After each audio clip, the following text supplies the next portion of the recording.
I pop my shit now.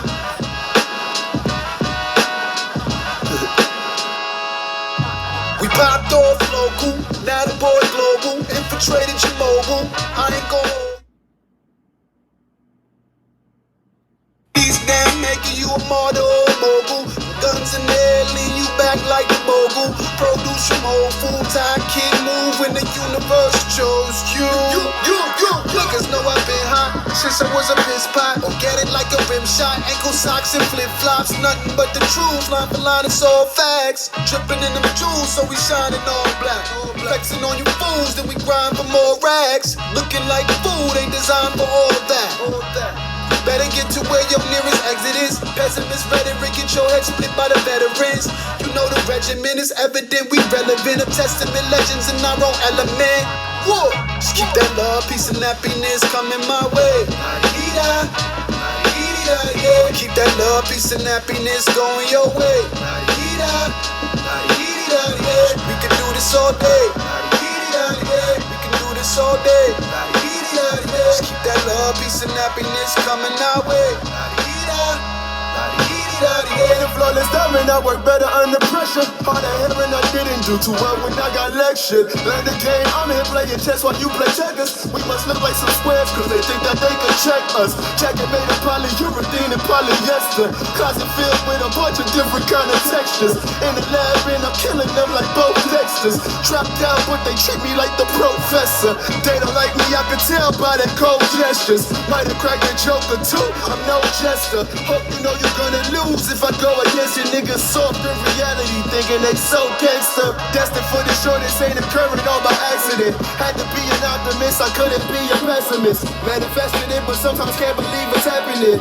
Some people bitter, wish them love, peace, and happiness. Fly! Just keep that love, peace, and happiness coming my way. Yeah. Keep that love, peace, and happiness going your way. Yeah. We can do this all day. We can do this all day. Just keep that love, peace, and happiness coming our way.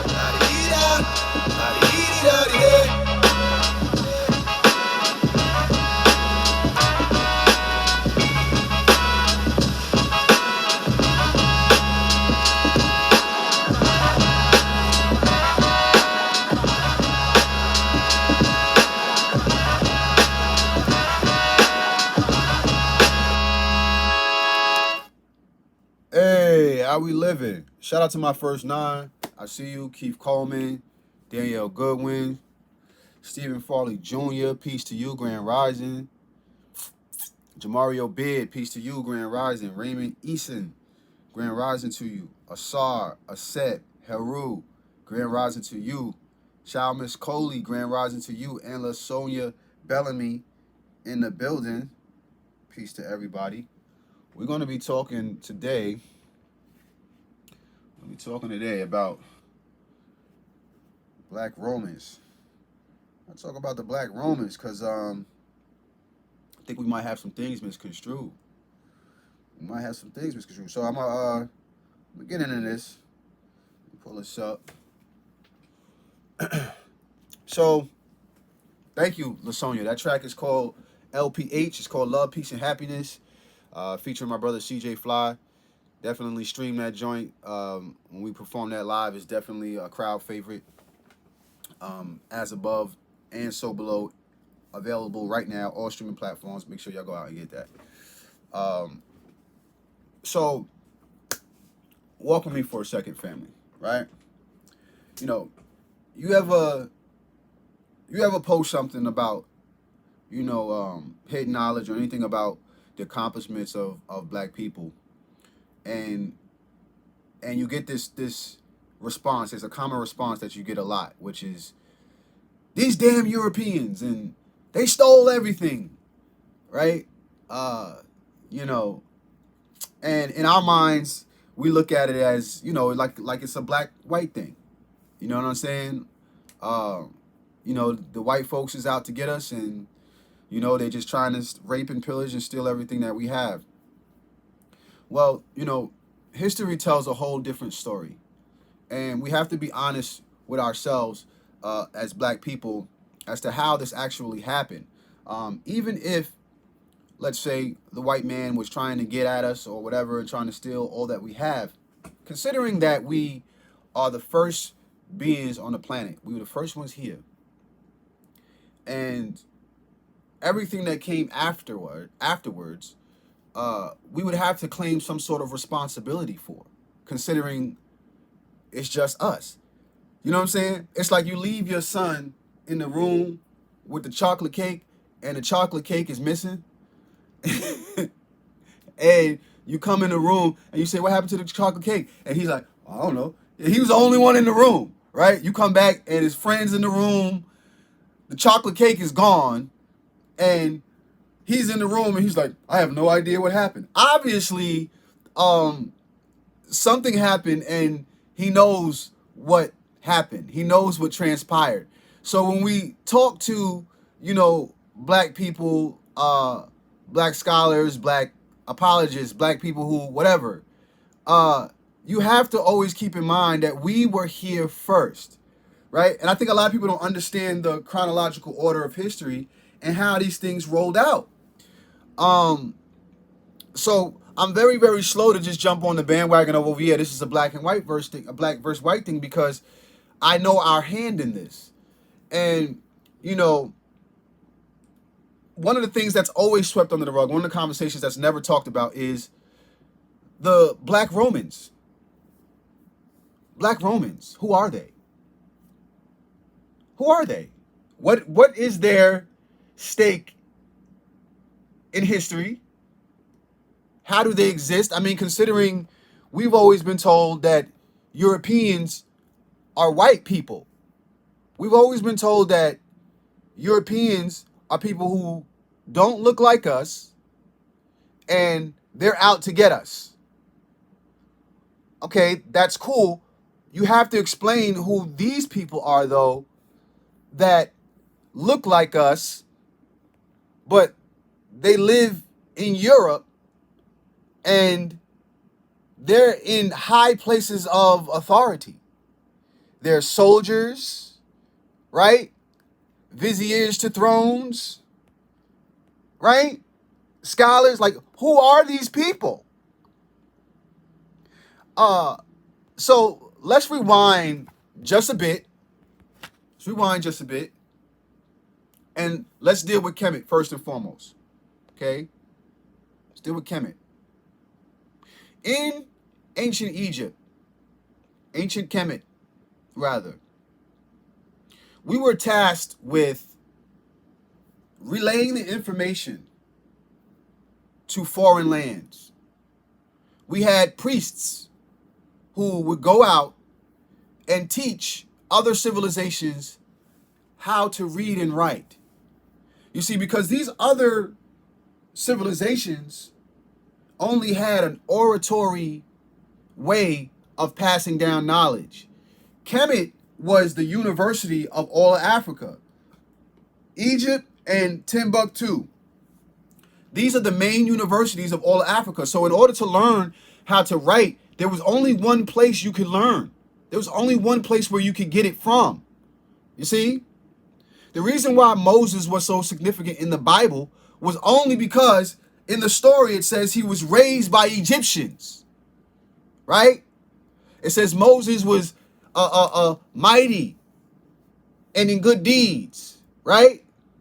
He was intelligent and wise because he was raised by the Egyptians. That's in the same sentence.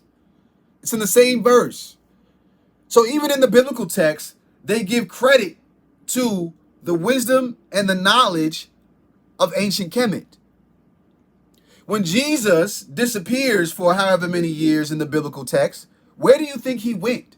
All of a sudden he came back talking a whole lot of esoteric rhetoric that he wasn't talking before he left. Where do you think he got the knowledge from? It don't just come out of nowhere. All of this stuff was already written in stone for thousands of years, for eons. So the priests of ancient Kemet are the ones who gave you Arabic writing, Hebrew writing, Greek writing. These people didn't have written languages. They had auditory skills passed down from generation to generation like the African griots did. Tradition, ritual. See? So, all of these words that we have, these utterances from ancient beings, right? Our African system was the only ones that jotted it down. And because we were flourishing, as you can see, Egypt was doing really, really well. If we're trading with people from different nations, obviously, as we're trading with them, they're going to want to upscale their living conditions and be like us, right? So the schools that we built and the libraries that we built for the sake of housing knowledge, we went into those schools and we took the knowledge and we went from one nation to the next and taught them how to read and write. We took our texts that were written on the pyramids, went to them, the priests left, went to them, right? Or what some people would call the Moors, left and went to them and gave them the knowledge. This was not something they stole. Listen to what I'm saying. A lot of people like to say they stole this, they didn't steal anything. We taught them. We taught them. If anything was stolen, it came from the common man from looting after they was burning the Alexandria Library down. But the overall agenda was not for them to try to steal the knowledge, because you can't steal the knowledge. I still have the knowledge. They wanted to know the knowledge. Can you steal knowledge? Think about it, right? If I know some shit and I tell you some shit, right? Did you steal the knowledge from me or did I tell you the knowledge? If you can't read and write, how could you steal the knowledge? Somebody has to sit you down and teach you how to read what it is the people are saying they stole.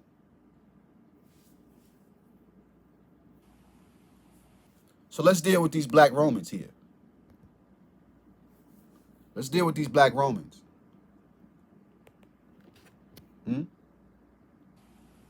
Somebody that looked like us, talked like us, understood our language, had a familiar vibration.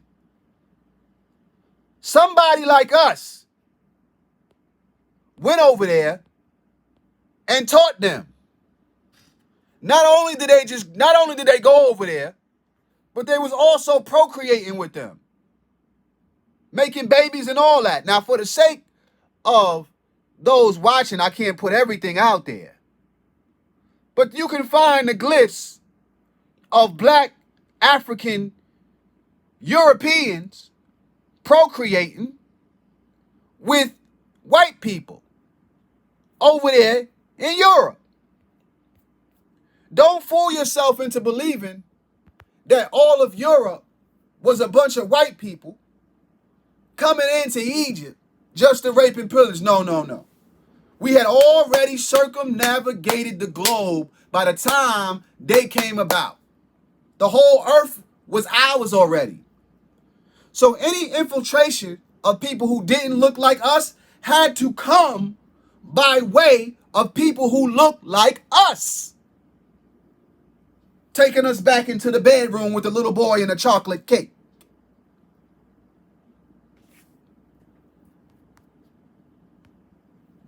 So when we find ourselves fast forward 2021, somebody says somebody had to let them in. Somebody had to let them in. And not to mention, the Alexandria Library burned down twice. Twice. There was two different charades and escapades of getting those scrolls from out of the library into the hands of the oppressor. Okay? So this is when you start to see the insurgents of Rome really start to take its shape. Because you couldn't just conquer Egypt without knowing something about it. Somebody had to tell you. And the only people that could tell you is somebody who's from there. Somebody who's from there had to tell you where the back door is. Somebody who's from there had to tell you which doors is unlocked. Somebody had to tell you how to get up in there. You see? Somebody had to give you the customs and traditions. You see? We got to talk about the Etruscans. The Etruscans. We also got to talk about what they call the Ethiops, which they called the Ethiopians. This is what they were called, the black people in northern Africa. They were called Ethiopians or Ethiops, meaning people with burnt faces. And they held very, very prestigious positions. Why do you think they held very prestigious positions in Europe? Why do you think? I'll tell you why. Because they were the only ones who could communicate with Egypt. You see? You can't be damn near deaf, dumb, and blind and walk into a place such as Egypt and just start trading if you don't know how to talk. If you don't know their language, that's like me saying, yeah, I'm about to go over into Russia, not knowing a lick of Russia, and I'm going to be your ambassador for trade routes. I don't think I would be a good qualification for that. You're going to need somebody who speaks Egyptian, who can read the Medu. So the only way Europe was able to flourish was with the help of the population of black people who lived in Europe at that time. Think logically.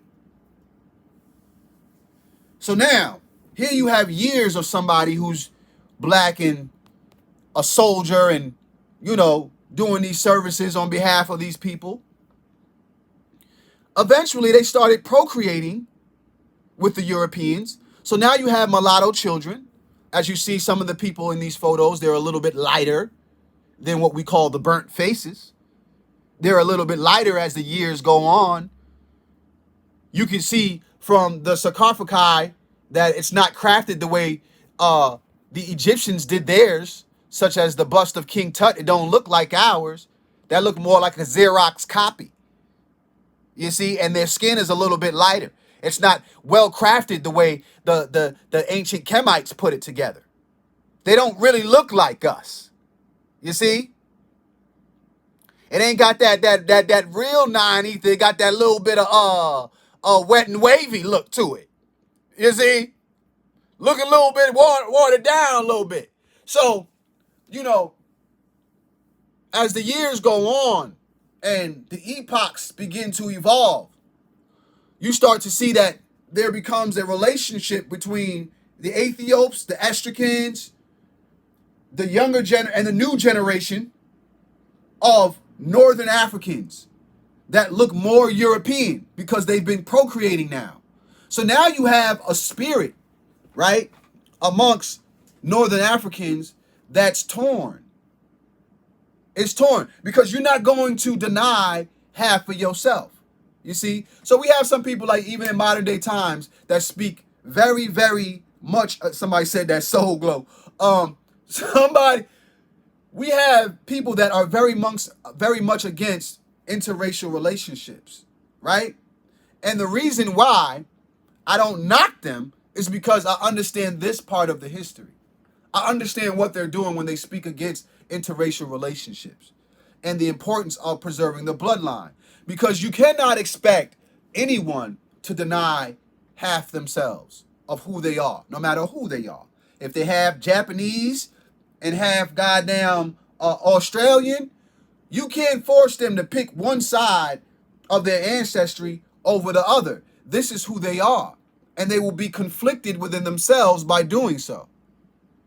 So when you see thousands of years later, Egypt or even hundreds of years later, Egypt being conquered, was it really conquered by white people?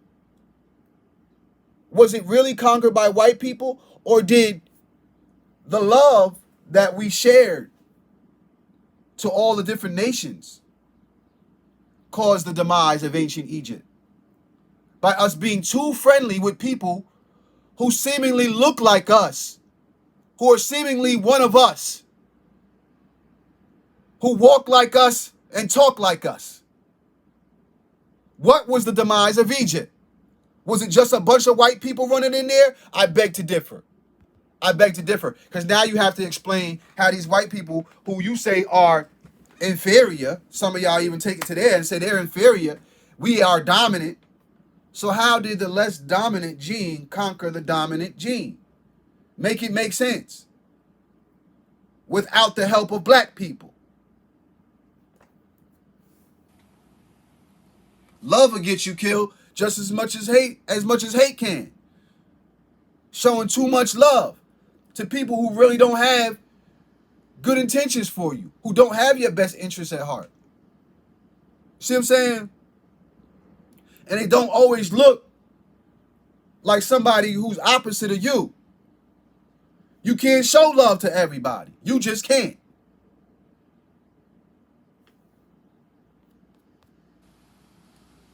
We talking a time frame where savagery is the norm. Savagery is the norm. Raping and pillaging, they learned that from us.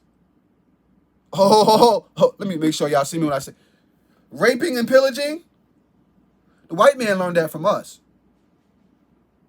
Everything they know, they learn from us.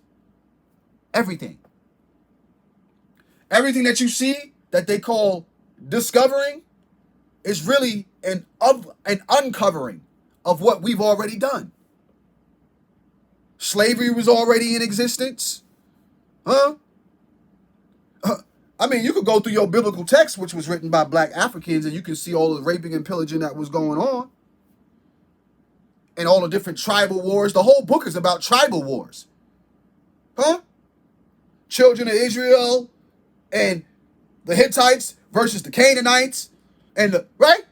The whole book is about tribes warring against one another. And what, you think they all didn't look like each other? They was brothers and sisters warring against one another. They said it was only 12 tribes. Well, if it's only 12 tribes, y'all got to be from the same family. We talking about the whole world. It's only 12 tribes. Let's get real. Get real.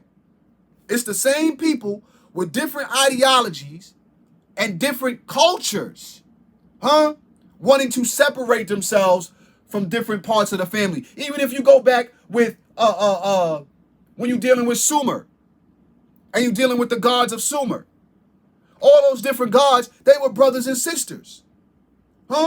Allah and Yahweh, Yah, they were brothers. Anu was the father. This was all a family tree. All a family tree. It wasn't no outsiders. No, it was family that left the fold, went and established civilizations somewhere else. And the reason why we could trade with them is because we knew who they was. They was family. How do you think we knew where they were? We had been there.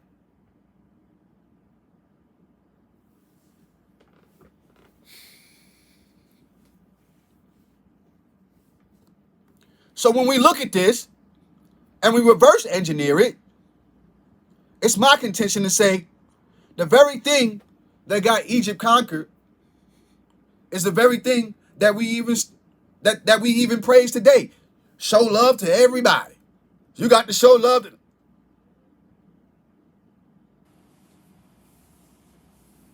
Love will get you killed. Love will get you killed. Because you become so naive into thinking that love just conquers all, and it doesn't. History has shown us that. History has shown us that even in modern day times, dealing with white America. As much as you love white America, as much as you funnel your money to white America, as much as you abide by their laws and their morals and their principles, their standard of living, as much as you love white America, that shit'll get you killed. The most honest, upright citizen can find himself handcuffed with a billy club to his head and a knee on his neck. Don't matter. They don't ask you none of those questions before they bust you upside your head. Love will get you killed. And you, yes sir, yes sir, yes sir, I got my license, yes sir, everything is clean, sir. And they still gonna bust you upside your head. You ain't moving quick enough. Get your ass up out the car.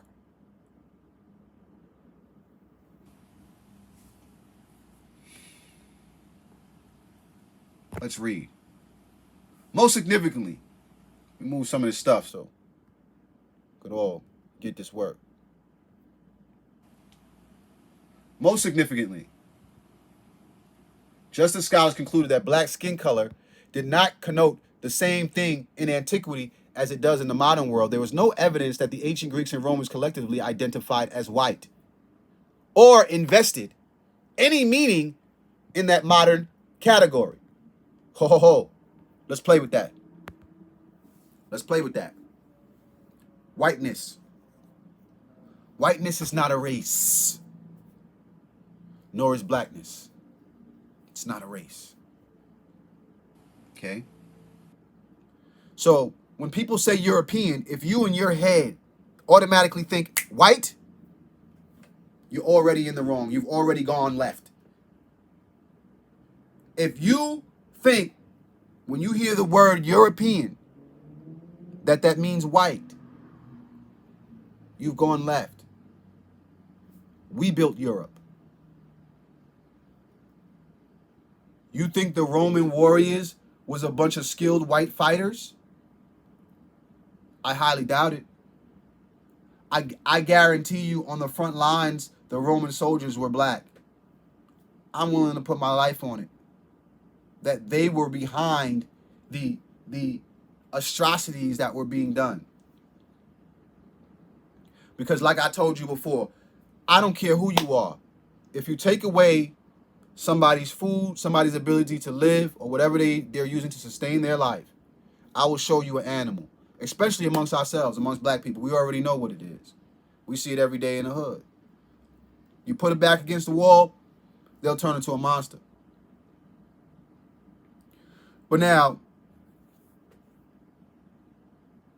the same alliance that we see that black people have with, or I should say African people, people of Northern African descent, Ethiopians, Ethiops, Estricans, right? That relationship is always tainted. It always comes with a string on it. It always comes with a string on it. Because the people that you're conquering, because they look like you, those who are doing the conquering can't tell the difference. So when the smoke clears, you just conquered your own household. And the after effects is you being the one who's conquered, even though you helped them conquer the people that you're standing against that look like you. When all is said and done, the next generations to come, they don't know the difference. They don't know that you are an ally. They see you as the enemy, even though you were one who helped. So you thinking you taking a moral stance by helping the white infrastructure, white supremacy, it flips back around on you at the end because it doesn't pass down from generation to generation. It only helps you in that instance, in that moment. As soon as the smoke clears, then you're left with watered down traditions, watered down bloodlines and ideologies and cultures. And now you have to fight for ownership of your own culture. You have to fight for authenticity within that culture when you participate. Because now they've taken control of what's important, of the things of value within that civilization. So now your culture loses value because the things that they value aren't attached to your culture anymore. It's attached to theirs. So over time, it begins to become watered down.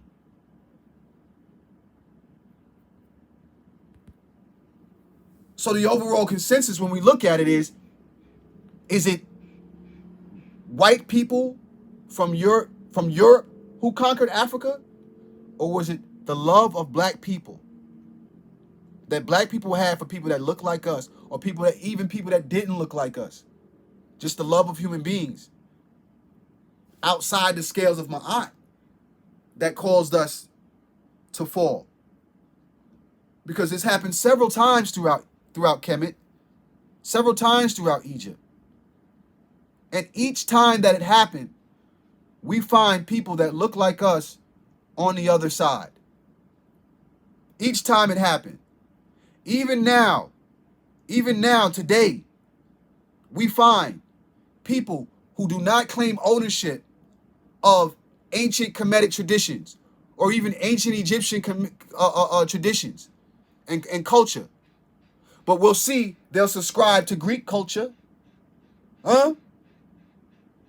If I came to you and said, yeah, I just joined the shrine, you probably would say, oh, really? What's that? When I speak to the lay, what's a shrine? What is that? But if I come and say, oh, yeah, I'm Omega Sci-Fi. They say, oh, you a cute dog? That's what's up, dog.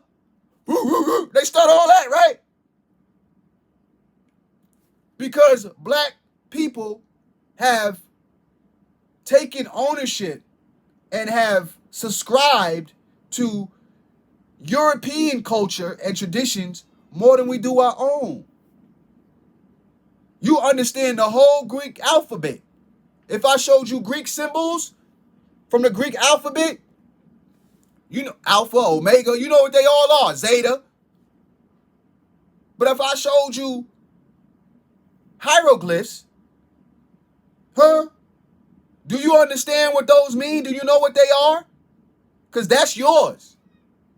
That's yours. So that leaves us in a space where we got to shake down, right? The skin is just a skin. It's like somebody driving around like, yo, that shit look like a Lamborghini. And then you open up the hood and the engine is in the front. You know what I'm saying? It's got a Toyota engine in the front. Bro, that ain't no Lamborghini. I don't care what kind of skin you got on it. That shit ain't no Lamborghini, bro. You still driving a Toyota. It just looks like a Lamborghini. So this is what we're seeing. So in 2021, fast forward, you know, we find ourselves with this constant struggle, this constant pulling and tearing of, you know, authentic versus inauthentic, right? Real versus fake. Green screen, right? Versus being outside. You see what I'm saying? Like, we find a lot of this throughout the world. It's the norm now. Where even the fake stuff now is funded, entertained, and looked at as reality. Right? We watch, what is these shows they watch? The Real Housewives and the reality TV program. Everything is reality. The whole concept is an oxymoron and hypocritical. How can you call that reality TV when they're acting for the cameras? You really think that they do this every single day? They only showing you the parts that they edited. It's not running 24/7 so it could be reality. It's chopped up and they're giving it to you. They're showing you after every one of those shows. Don't they sit down and do reunions? And the ones that's mad always say they only showing you the bad side of me. That's not how I really am. Anybody who knows me knows that's not how I really am. That's just certain parts. When I'm around this person and boom, boom, boom, this is how I get. See? But people look at it like it's real. Say this is what this person is all about. Because this is the parts that we get to receive and we get to see. That don't make it real. But that's the norm today. Right? Everybody has a voice. Anybody can say anything about whatever part of history they want to talk about. You see, y'all laughing because you know that that's how it is. It's the truth. So now, that leaves us in a space like, what's the methodology for sifting through criteria as to who's authentic in what they do, what's fake, which parts of history do we have in our heads that are misconstrued to where we automatically think our enemy is always the white man, right? Because we don't say the same things about Japanese people or Australians. We don't say the same things about. We just say white, right? That's not even a race. So we have to get more specific as to who is committing the crime here. Because you'd be surprised when you start dealing with the elites. You know how people start talking about the Illuminati. You'd be surprised when you find out that they not white, bro. They not white. The Illuminati and the powers that be and the rich families that they used to talk, they're not white, bro. Not anymore. Not anymore. So, at what point do we look at this and say, we have a responsibility here? We have a bit of the shadow over us too as well, that we have to look at ourselves and say, first and foremost, we need to come to a common ground, a common standard as to what we're going to call ourselves, right? How do we identify ourselves? Because there are people on here, they get mad when I say black. They get mad with that, right? People get mad. If I say, oh yeah, we Kemites, they get mad. If I say we Africans, they get mad. This is black folk, by the way. White people have nothing to do with this conversation. This is black people who are mad when I say we black. There's, melanated people who get mad. You know what I'm saying? If I say African, oh no, I'm indigenous. Okay, indigenous. Say, then the African people say, no, I'm not indigenous. I don't, right? How do you win when you can't collectively come together to a common consensus as to how you're identifying yourself, right? When I say we're infinite light beings, then you have the religious spooky folk that come in. Oh, no. Your soul can die and burn in the eternal flame in the eternal lake of fire. You are not infinite. We are not immortal. Jesus is. You see how this goes? So no matter which lane you want to go down, you're going to face some adversity as to how you're identifying people of African descent or melanated people or indigenous people or infinite light beings. You're going to have, right? So now, like, everything you say, no matter what, it's going to offend somebody because everybody feels they're qualified. Everybody feels they're qualified to have a voice in it, regardless of what the hell they know, right? The more they know or the lack thereof. So the best thing for you to do is to, like I always say, go to where the love is. Find your tribe. Find your tribe. Cultivate your tribe, right? Strengthen your tribe. Educate your tribe. Number one. Because you got a lot of people in your tribe that don't even know what the tribe is. Don't even know what the tribe is about. They just, we in the tribe. You know what I'm saying? We in there. Okay, what do you do? Right? Like, what is your role in the tribe? You see what I'm saying? What can you do? What is your skill and your asset that you bring? Are you an asset or are you a liability? You see what I'm saying? So, people lose their way. They lose their way. They find themselves in a tribe that they don't even belong. They don't even belong to the tribe. And then they'll criticize the tribe. Right?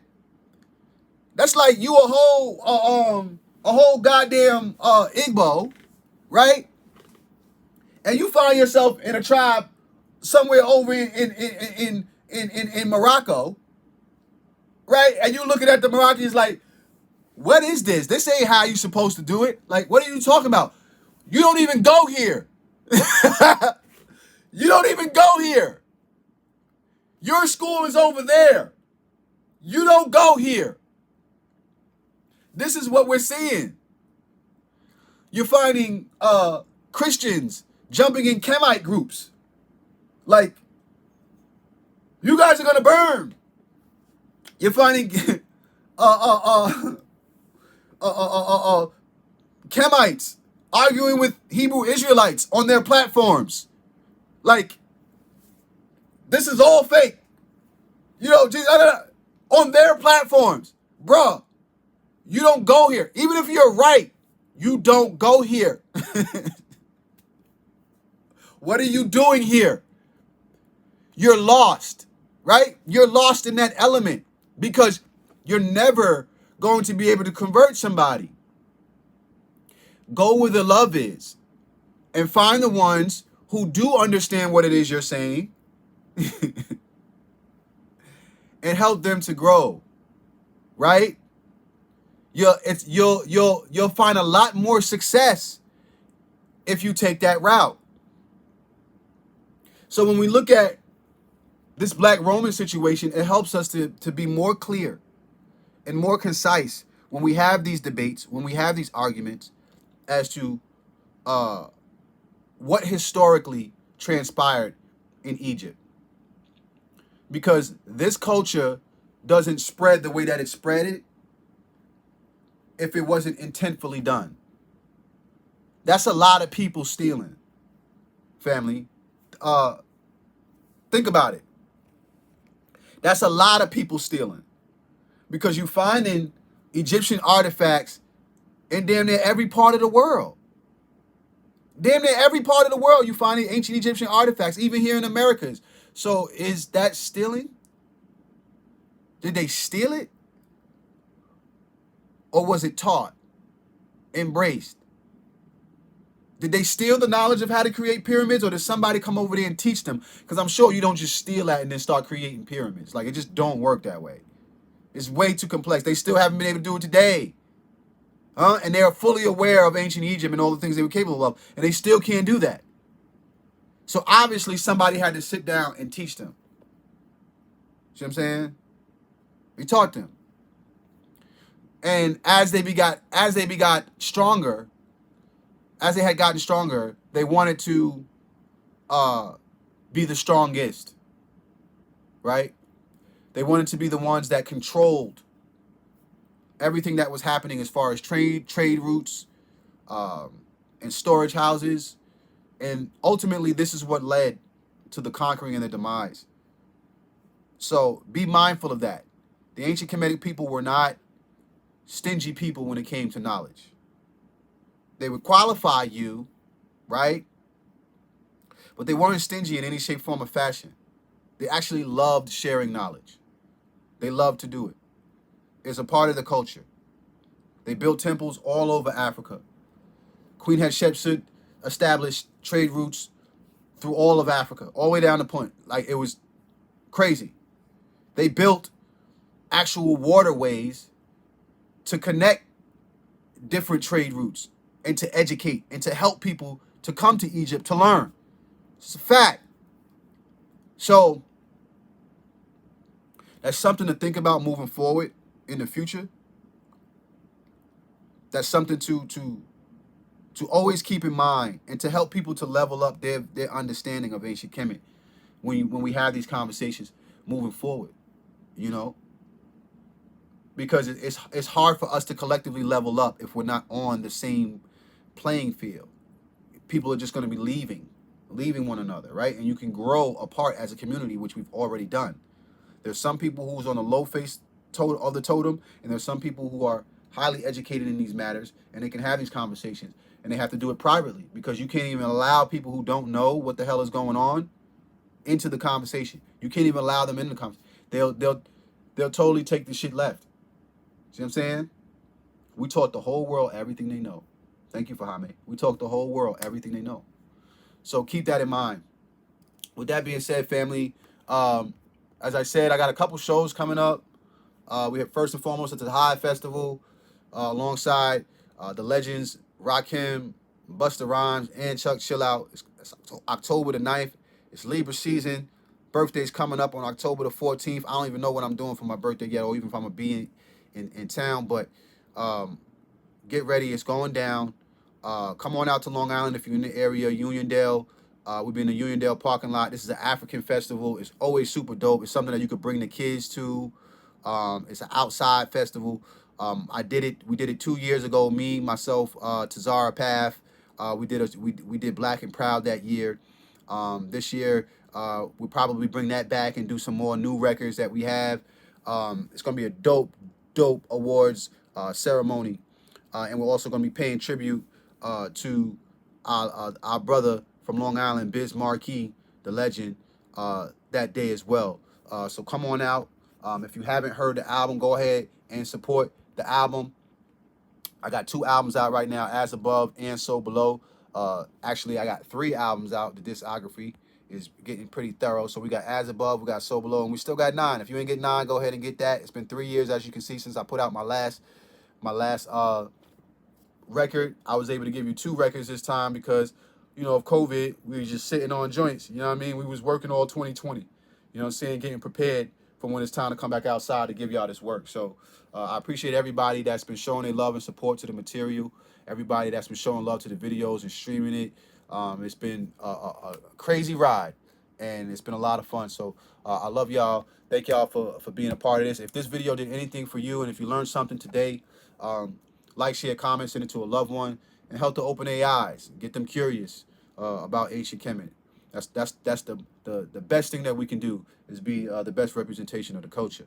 So I love y'all. May the divine force in me, with the divine force in you. We back at it. We back at it. Waking up in the morning. Come get this work. Let somebody know. Hit that notifications button. Hit that subscribe button. Go to my YouTube page so y'all can get your notifications again. We about to trip the algorithm one more time and get this shit rolling. All right? Peace.